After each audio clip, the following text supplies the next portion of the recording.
Très content de vous retrouver encore une fois de plus dans ce nouveau numéro pour la première fois.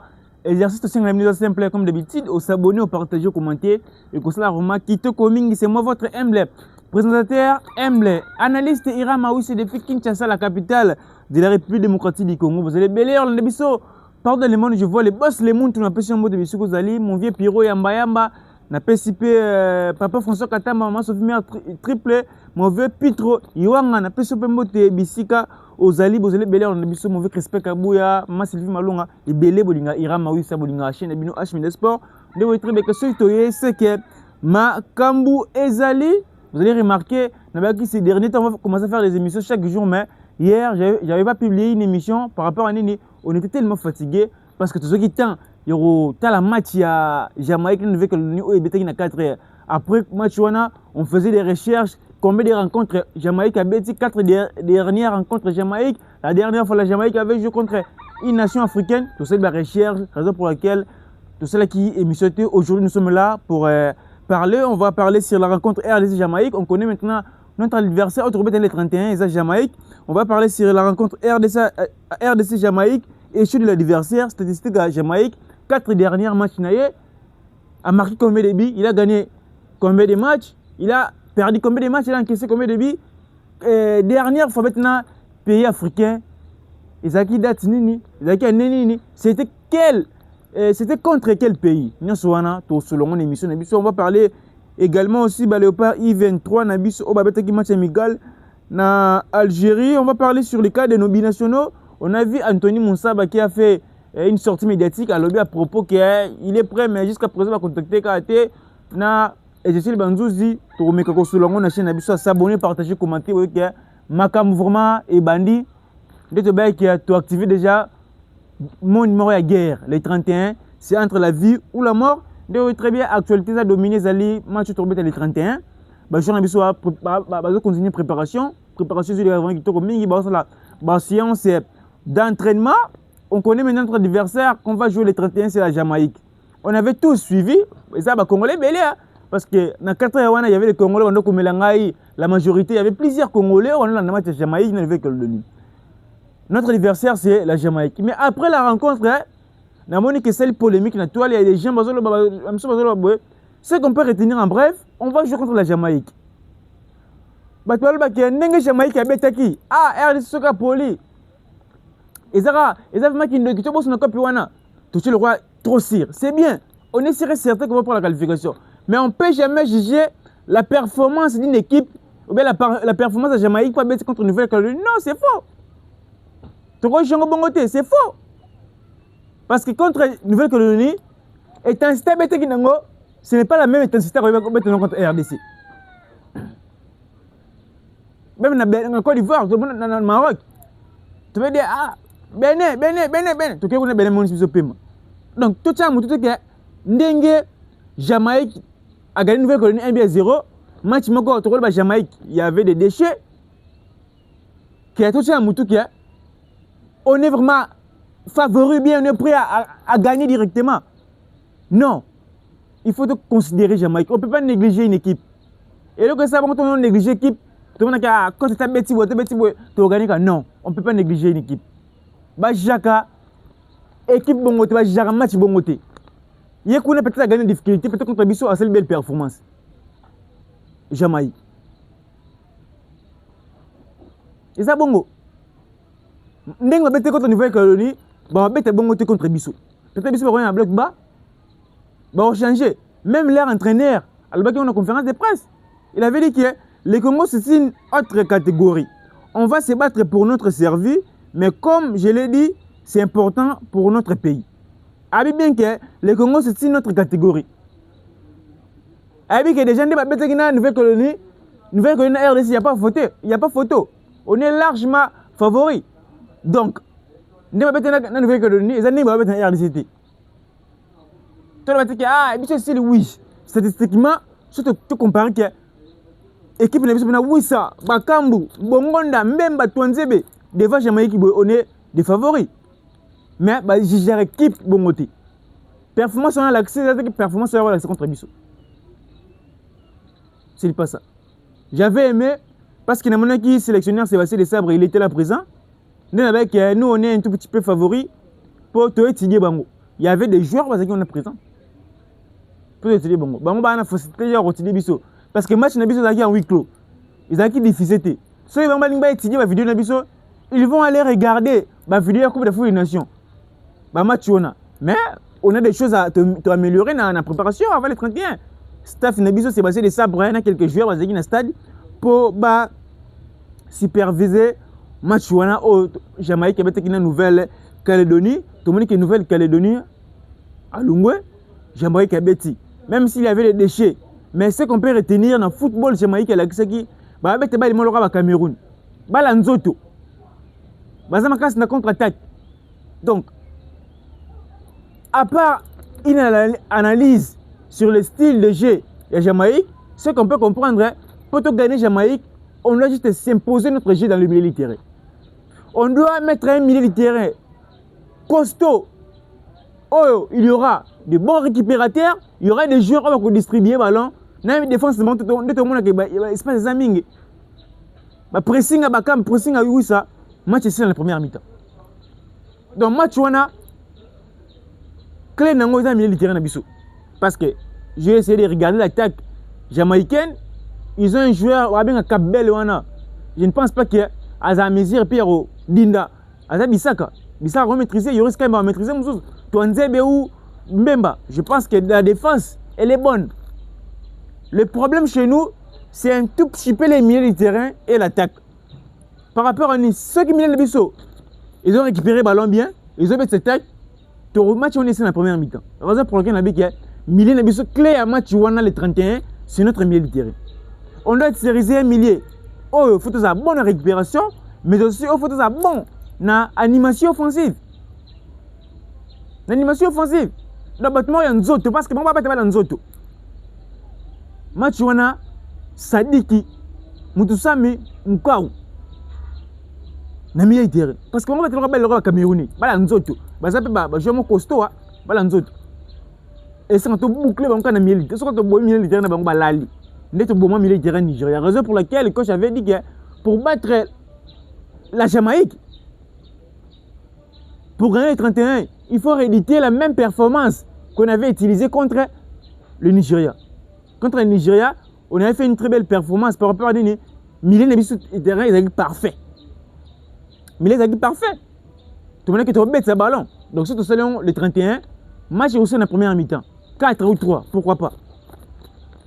Tu as négligé l'équipe T. Mais si tu as une qualité dans le biseau, match est dans la première mi-temps. Milliers de terrain dans le biseau. Non, là, qui retard. Dans la match Jamaïque, ouais, il y a des problèmes, il y a des déchets. Donc, maintenant, on est tout bête, tout gagné, certes, je suis congolais. Mais on peut ça. Le message, il y a gloire pour toute qualification. Mais il faut qu'on étudie l'équipe. Il ne faut pas qu'on le mette sous émotion. Au tel match, Jamaïque a gagné Nouvelle-Calédonie 1-0. Ah, tant que Jamaïque a gagné Nouvelle-Calédonie 1-0. Nouvelle-Calédonie, surtout Zuni, non, pas les balles. Surtout Zuni, Nouvelle-Calédonie, tu as gagné à 5, tu as gagné à 6. Ça que tu as gagné Jamaïque est belé. Ceux qui ont le bongo. Maintenant, la Jamaïque avait gagné les Bermudes 4-0. Nous, on a gagné les Bermudes 2-0. Si les pénaltys de One, c'était nous gagné 1-0. Par là, on peut qu'on fait qu'ils sont prêts à venir nous battre. Raison pour rien, on a sous-estimé qui pité. Tu as une mentalité, il y a gagnant. Avec une intensité forte pour le match. Pour le match. Tu l'as dit, on est bête. Tu as dit, match sous l'émotion. Nous, on a passé par l'observation. On a vu que si on met un milieu de terrain costaud, Jamaïque a été au Kim. Première mi-temps, c'est un arbitre. Match Sili, Topoli, on a 4 en première mi-temps. Pour dire déjà que tu chef telle performance contre le Nigeria, milieu de terrain, Mutusami, Mukau, Sadiki. Ah! Ceux qui te polient vraiment. C'est le cas performance contre le Nigeria, ceux qui te polient vraiment. Naebi, vraiment, tu as ce rôle de la place pour Mahamoutou, vraiment, ça, qui te commingi, mais statistiquement, Jamaïque n'a 4 dernières rencontres. Tu vois ce qu'on a statistique à Jamaïque. Ton nom va statistique parce qu'on ne savait pas si on va jouer contre le Calédonie bien la Jamaïque. Mais actuellement, ce qu'on peut connaître sur statistiques, il y a Jamaïque. Les 4 dernières rencontres Jamaïque, il a fait, donc dans les 4 derniers matchs, a salé 1 but partout contre Trinité, a salé 0 but partout contre Curaçao, a gagné Grenade et la victoire contre la Nouvelle-Calédonie. C'est-à-dire 2 victoires, 2 matchs nuls. 4 matchs joués, 2 victoires, 2 matchs nuls. 3 buts marqués, 1 but encaissé. Jamaïque. Donc, dans les 4 dernières rencontres, on a gagné 2 matchs, c'est 2 nuls. A marqué 2 buts et, comment dirais-je, à 2 victoires, 2 matchs nuls. 3 buts marqués, 1 but encaissé. On a 4 derniers matchs à Jamaïque, mais côté l'équipe a baissé Grenade, Curaçao, Nouvelle-Calédonie, Trinité, ce sont des équipes faibles. Grenade, a gagné 1 but à 0, mais Rouen a gagné 4 buts à 0. C'est-à-dire qu'on est favori. Il suffit juste d'être concentré pour un match. Maintenant, ce qu'on doit mettre à la tête, l'équipe qui a Trinité, Curaçao, Grenade, Nouvelle-Calédonie, ils ont un pays à Amérique. Donc, football américain, ils ont football africain. Peut-être qu'on a la difficulté à mettre mais en Afrique, un pays africain, à s'imposer. Tout peut arriver dans le football. Prévenez, la dernière fois, la Jamaïque avait joué contre un pays africain, c'était le Nigeria. Ça qui débute partout. Début partout. C'était le 31 mai 2025. Quand en 2026, quand en 2025, dernière fois, Jamaïque avait un pays africain, c'était le Nigeria. Ça débute partout. C'est-à-dire que rien n'était d'esprit qui va bête. Déjà que dans le classement FIFA, on est favori. Dans le match, on est favori.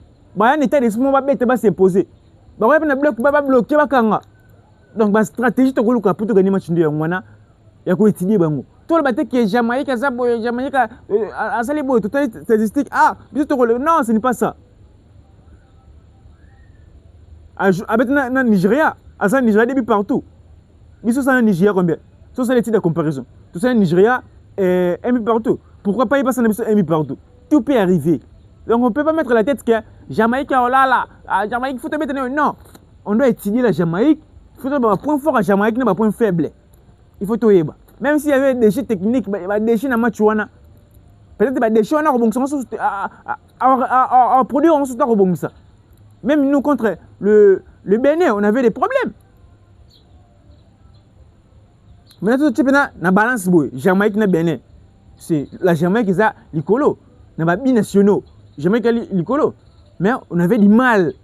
Il y a qu'on s'imposer contre les Bénin. Pour nous tout au Tchèque, on est une équipe forte. On veut débattre les Nigériens, on veut débattre les Cameroun à barrage. Donc les Bénin, c'est une équipe faible. On doit battre les Bénin. Donc on a Bénin dans la possession. Et l'autre, c'est un mouton de Yamwana. Surtout que Jamaïque, c'est une équipe faible. Regardez, nous fait que le Calédonie 1 but à 0. Non. On doit considérer la Jamaïque. J'avais suivi les matchs. Hormis des problèmes au Bazaki Nangwana, j'avais vu aussi la Jamaïque, une équipe joueuse. Bête peu ballon. Donc, critiquer performance, n'a été pas une Nouvelle-Calédonie. La Nouvelle-Calédonie, pas une boule, a gagné. Donc, autre chose, statistiquement, tout le monde, dans les 4 dernières rencontres, à celle 1 but partout dans Trinité, 0 but partout dans Curaçao, victoire 1 but à 0 contre Grenade, victoire 1 but à 0 contre Nouvelle-Calédonie. Donc 4 matchs joués, 2 victoires, 2 matchs nuls, 3 buts marqués, 1 but encaissé. La dernière fois, il avait joué contre une nation africaine, c'était le Nigeria, le 31 mai 2025, c'est ça qui débute partout. Vous allez remarquer Jamaïque, dans les 4 dernières rencontres, a marqué 2 buts par match. 2 buts par match, non. Mais sur les 4 derniers matchs, donc, tout marqué Babi. C'est-à-dire que Makamutu c'est kitoko. Mais il suffit juste d'être concentré et de considérer Jamaïque pour tout s'imposer. Si tu as ma pekaboy, tu as ma pekaboy pour mardi n'a pas comme il se fait ngai. Et quand il se fait ngai, Donc autre projet na mutu pena pour la statistique il y a Jamaïque, il y a Ngo Wana, Jamaïque o a déjà qualifié to beta na le 31 to moni ba faux prophète ba ko balusa Maloba que la RDC va prendre la qualification. Tout le monde est la qualification parce que non, ce n'est pas ça. Les bêtes mamakulu. Pour ce les acquis ici. Mais Bénin a 15 cannes. Mais participera chaque année dans la Coupe du Monde. Mais Bakindata place mon côté. Pour les bêtes mamakulu. Les 31, nous on va jouer notre football, puis on va gagner. C'est tout. Les 31, on sait que c'était un match important pour nous. On va jouer notre football, pour gagner. Pour gagner. Il suffit d'être concentré. Même si vous jouez contre une équipe faible, lorsque vous faites beaucoup d'erreurs, l'équipe faible n'a pas gagné. Non, les joueurs qui sont terrain pour mériter bien football. Ils ont mérité d'être poli. Ils ont fait jeter. Zambie a gagné la finale. En Côte d'Ivoire. Fait jeter. A bêta ballon. A gagné le loco. Mais bêta ballon a gagné. Pour une équipe, il va affronter l'équipe, mais il va s'imposer. Il faut vraiment que c'est la Côte d'Ivoire. On a Touré, on a qui Drogba, Jarvino. Mais on a le loco, il va gagner. Vous voyez? Donc, football de la cité, football les a 90 minutes sur terrain. Donc, ils ont vraiment bon autre chose dans Moutou. Pour le match les 31, Makambutu, ils ont vraiment bien mobilisation. C'est les informations, ma possession, animateur, ils ont à Kinshasa. Pour nous, bande ko nanga ibola nanga micho yobozo na bino Kinshasa. Boya awa, to sa ta fone zone na biso na lemba, atana monga fula, to yemba to comme équipe nationale. Pour nous, c'est déjà que ata boke kuna bozana ba conditions précaires. Ma condition belliqueuse. Vous voyez, Bozonga, tout comme équipe nationale. Pour vos équipes, vous vont voyager. Lélo, dimanche, vous avez déjà wana. Sauf comme par exemple lundi. Tu bêta, mardi, à 22h. Sauf comme lundi.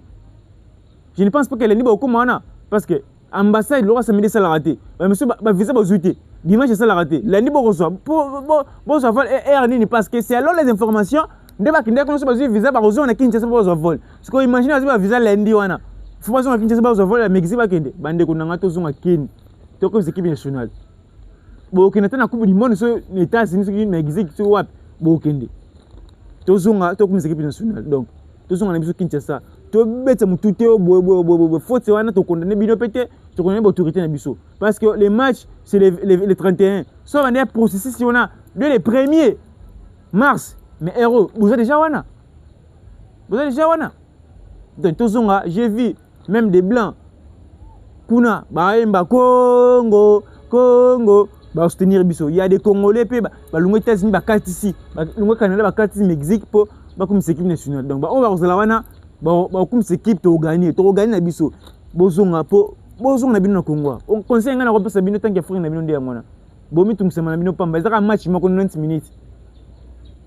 90 minutes. Donc tozonga peut-être boke États-Unis, boke comme équipe nationale na Coupe du Monde de qualification, Léopard I23, ba Léopard na biso ba gagnaki ba polaki pardon 1-0 contre l'Algérie.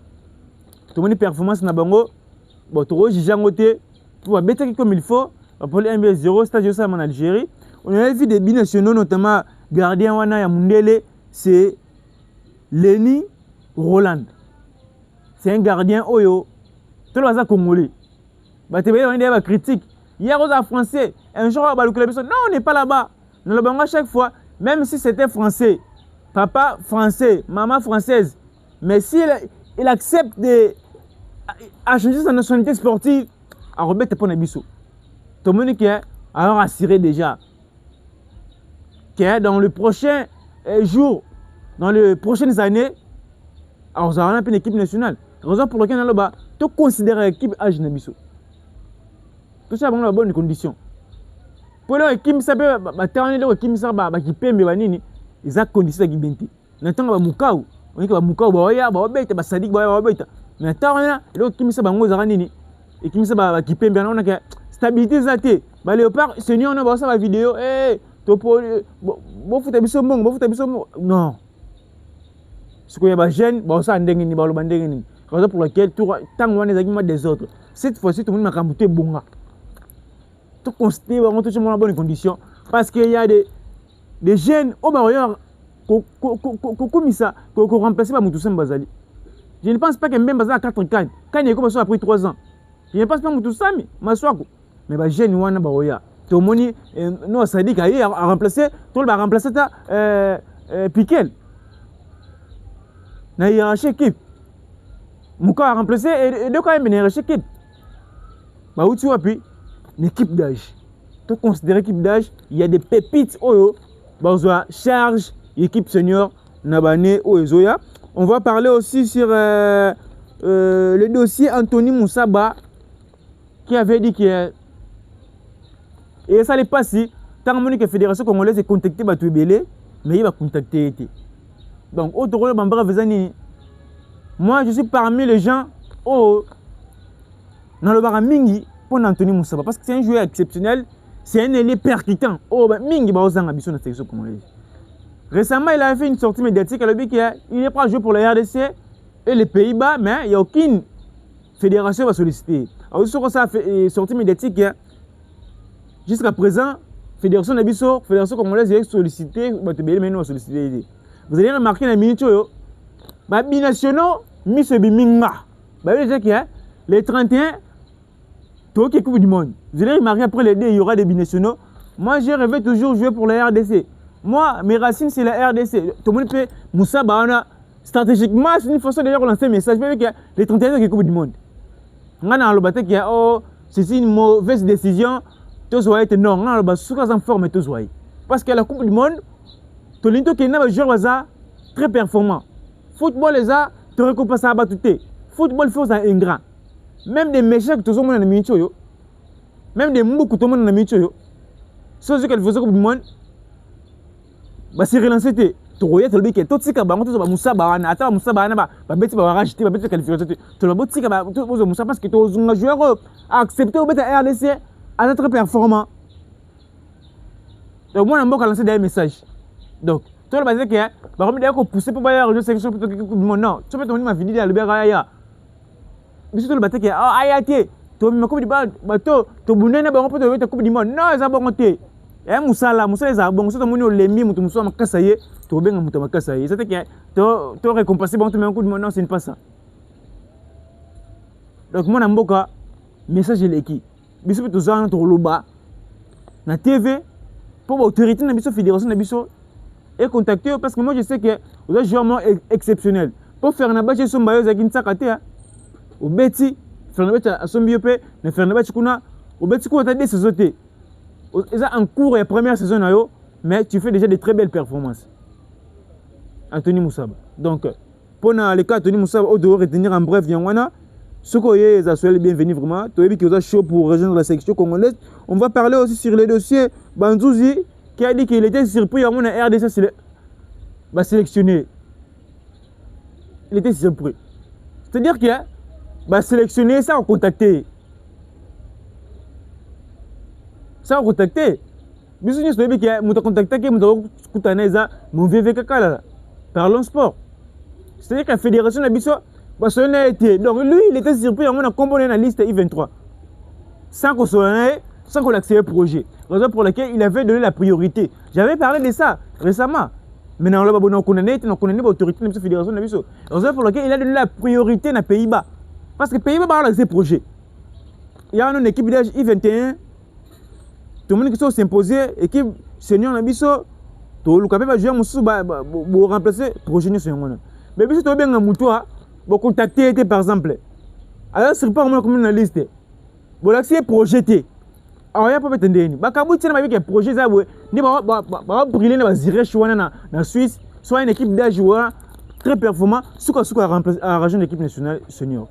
Tu vas pas un projet déjà en place. Le projet est en place. Banzouzi, vous l'avez projet. Est-ce que tu as contacté le projet? Raison pour laquelle il avait donné la priorité dans les Pays-Bas. Donc, tant que sélectionner joueurs, même les Léopard, ils se n'ont pas binationaux, il faut l'accès à un projet. Même si on n'est pas qualifié les 31, Moussa Bana, il faut l'accès à un projet. Okay? On est éliminé pour la Coupe du Monde. Donc, dans quelques jours, on va commencer, préparation. Il y a Académie 27, donc après, projet, voilà. Il faut l'accès à projet. Ils sont à Leipzig, donc tu joues dans un grand club, il y a des fauteuils titulaires, il y a une forte chance d'avoir une équipe senior, donc il y a quand même au bêta, au s'est relancé, au côté bien, il y a sélection. Pour sélectionner l'accès avec Mouka, c'était le cas, avec nous, c'était le cas, projet, on va l'accès. Mais tu as bien un joueur sans projet, il y a vraiment, et aussi vraiment, Kitoko Mingite, c'était moi votre un présentateur, Ira Maouissa, mais que celui qui est qui m'a camboisé. Donc, Nicolas, vraiment, tous en les temps en temps pour solo là, les 31 contre Jamaïque, les 31 contre Jamaïque, ce n'est plus, on va jouer contre la Nouvelle-Calédonie, soit la Jamaïque. Non, les 31, on va jouer contre la Jamaïque. Jamaïque. Match il y a 22h, et Kinshasa. J'imagine ce que tu as qualification. Na 22h, est-ce que tu roules là? Donc, on se retrouve à la prochaine, pour une prochaine émission. Quant à moi, je vous dis au revoir.